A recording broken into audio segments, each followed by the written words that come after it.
Okay, today we will be studying freely falling bodies, or free fall. In the absence of air resistance, it is found that all bodies at the same location above the Earth fall vertically with the same acceleration. If the distance of the fall is small compared to the radius of the Earth, then the acceleration remains essentially constant throughout the descent. This idealized motion is called free fall, and the acceleration of a freely falling body is called the acceleration due to gravity. Two constants that we'll be using are using the SI system is 9.80 meters per second squared, or 32.2 feet per second squared. These numbers vary slightly depending on where you are on the Earth. For example, if you're at sea level, it might be slightly different than if you're on the top of the Empire State Building. Sometimes when we're talking in class or throughout this talk, we may actually assume gravity is 10 meters per second squared just to make the math easier. Alright, so assuming gravity is 9.80 meters per second squared, we drop a rock and a feather, and the rock hits first. So what is this idea of all objects fall at the same rate? Does that actually happen? If we actually evacuate the tube of all air, it does actually happen that way. The rock and the feather would fall at the same rate, but we don't normally deal with a vacuum. So in this class, we're going to be dropping rocks and balls and cows, something that's heavy and isn't influenced as much by air friction. We're not going to be dropping coffee filters or feathers because they will fall at different rates because of air friction. So we're going to assume there's no air friction, so we're going to drop things that aren't as affected by air friction.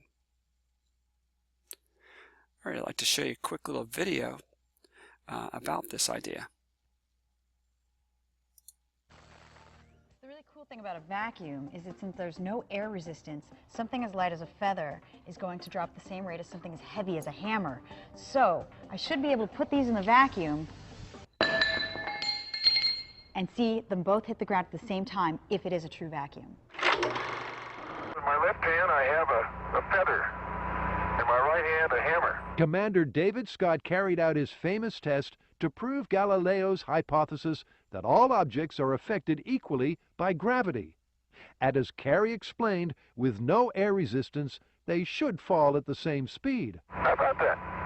Listen, Mr. Galileo was correct. So, as a control to confirm visually they're working with a vacuum, Carey rigs a clamp to drop them at the same time. And when the guys arrived at NASA in Alabama, the first test they set up for was the hammer and feather rig. It's good enough. It's not like it's rocket science. I don't think you can say that around here. Well, I guess you're right. The team seals the chamber, but for this control, they don't create a vacuum. Atmospheric pressure in 3, 2, 1. Cool. The hammer hit first. Perfect. So the laws of physics still apply. I dropped the hammer and the feather at atmospheric pressure exactly at the same time. Hammer hit first, feather glided down and hit last. So after the air is removed from the chamber, Carey is ready to repeat the drop. In 3, 2, 1. Yeah! That is so cool. Yep, when there's no air resistance or drag, all objects are equally affected by gravity and fall at the same rate. So we do indeed have a vacuum. Of course, as most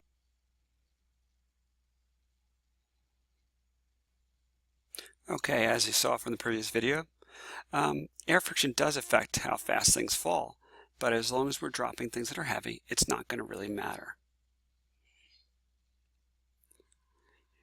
Here's an example. A stone is dropped from the top of a tall building. After 3 seconds of free fall, what is the displacement y of the stone? Alright, first a couple things. The initial velocity is 0. The time of falling is 3 seconds. We're counting up as positive and therefore down as negative. Alright, we have no idea what the final velocity is, but we don't actually need that because we have 3 terms that we do know. We know the initial velocity, the time, and the acceleration. And note that the acceleration is negative because it's acting downwards, and we're calling up positive. All right, so if we use our equation for displacement is equal to v initial times t plus 1/2 at squared. Put the numbers in. Notice that this will actually be 0. I tend to actually just call this 0 initially, not put the numbers in. And notice that the acceleration is negative. And a common math mistake people make is they square this whole term instead of just the t. So be careful of that. If you look at the units, really all you're doing is squaring the seconds. So the seconds squared here will cancel out with these seconds squared here. And the height of the tower, therefore, is 44.1 meters. Negative meaning that it dropped 44.1 meters from its initial position. All right, so here's another example. A referee tosses a coin up with an initial speed of 5 meters per second. The absence of air resistance, how high does the coin go above the release point? All right, so we're initially setting it up at 5 meters per second. We know that the velocity on the top has to be 0 because it has to stop going up before it can come down. And we're calling up positive, so down is therefore negative. All right, so using our little table again, once again we're trying to find the height, and this time we know the acceleration, we know the final velocity on the top is 0, and we know the initial velocity is 5 meters per second, and we don't know the time, nor do we need it, because we'll use this equation. And in solving it for y, putting the numbers in, we end up getting 1.28 meters.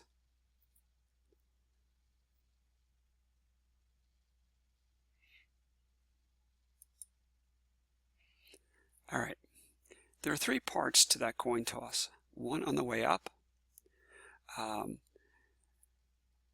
one on the very tippy top, and one on the way back down. Let's think about each of those individually. Give you a second to read that.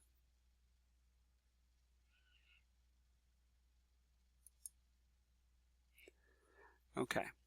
In the absence of air resistance, does the acceleration of the coin, like the velocity, change from one part to another? A lot of people think acceleration changes, and the reason they think that is because they're getting velocity and acceleration confused. The velocity is constantly changing this problem, but the acceleration remains constant. On the way up, the velocity is getting less and less because gravity is pulling it back down. On the very tippy top, it changes it from going up to going down, and on the way down, it's speeding it back up. But in every single case, the acceleration is always acting down towards the center of the Earth. So it's a constant. All right, so let's look at the idea of symmetry. You throw a rock up at 30 meters per second and a rock down at 30 meters per second at the same instant. Okay? Will they reach the ground with the same velocity? And a follow-up question to that is, which will take longer? All right, so now let's think of this logically. If you throw this up at 30 meters per second, it will go all the way up, reach the speed of 0, and it will come all the way back. At this point, reach a point of negative 30 meters per second. So it spends just as much time going up as it does coming back down. So this, on the way back down, is going to be the same as this. So they will reach the ground with the same velocity, but which one will take longer? Obviously the one that was thrown up. How much longer? Well, let's use an assumption that gravity is 10 meters per second squared instead of 9.8. So if gravity is acting down and you threw it up at 30 meters per second, after 1 second, it should now be going 20. After another second, it should be going 10, then 0, then negative 10, negative 20, negative 30. So we'll have the exact same speed as over here, but in the opposite direction. It will take 3 seconds to go up and 3 seconds to go down. So this should be the same speed as this one is, but just delayed by approximately 6 seconds. All right. What we alluded to before was the idea of the symmetry of these problems. It takes the same amount of time to go up as down because the only thing acting on it on the way up is the acceleration due to gravity. On the way down is acceleration due to gravity. So it spends the same amount of time going up as down. And the speeds are the same but opposite. So for example, right here it was 30, right here it's negative 30. Right here was 20, negative 20. The acceleration is always acting downwards at 9.80 meters per second squared. And another interesting thing to understand is even though the velocity on top is 0, the acceleration is still there. The easiest way to think about it is if there was no acceleration, there would be no reason for it to continue to come back down. So that would mean everything you've ever thrown up in the air would stay at the very tippy top if the acceleration was 0, right? All right. Look at the symmetry of problems like this.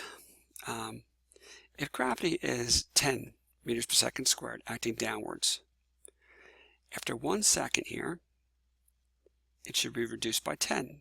And now it's down to 20. After another second, reduced by another 10. So now it's down to 10. Then it's down to 0. Then another 10, minus 10, minus 20, minus 30. So you can see the symmetry of the problems.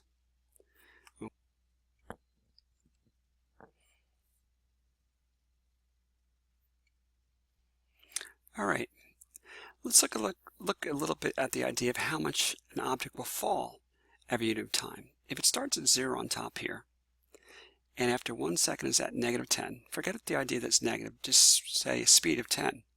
The average speed between here and here would be 5 meters per second. So how far would an object fall with an average speed of 5 meters per second in 1 second? Well, 5 meters. Let's look at the next second. We started at 10, ended at 20. Now we're only talking speed, so we're ignoring the idea of the negative signs. So the average speed between these two would be 15 meters per second. If you do that over a 1 second period, you will have fallen an additional 5 meters. But altogether, we would have fallen 5 plus 15 or 20.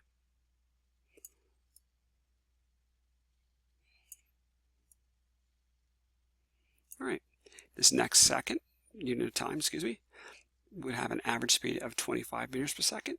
So if you're going at an average speed of 25 meters per second for 1 second, you'll fall an additional 25 meters.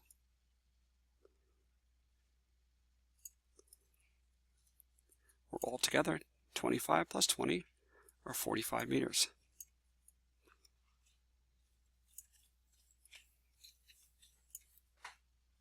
Okay. So what this tells you is you have a good idea of how far any object will fall every unit of time. So any object will fall 5 meters in the first second, 20 in the second second, 45 in the third, then 80, then 125, then 180. What this gives you is a little bit of information so that you can see if your answers are reasonable when you're doing homework problems.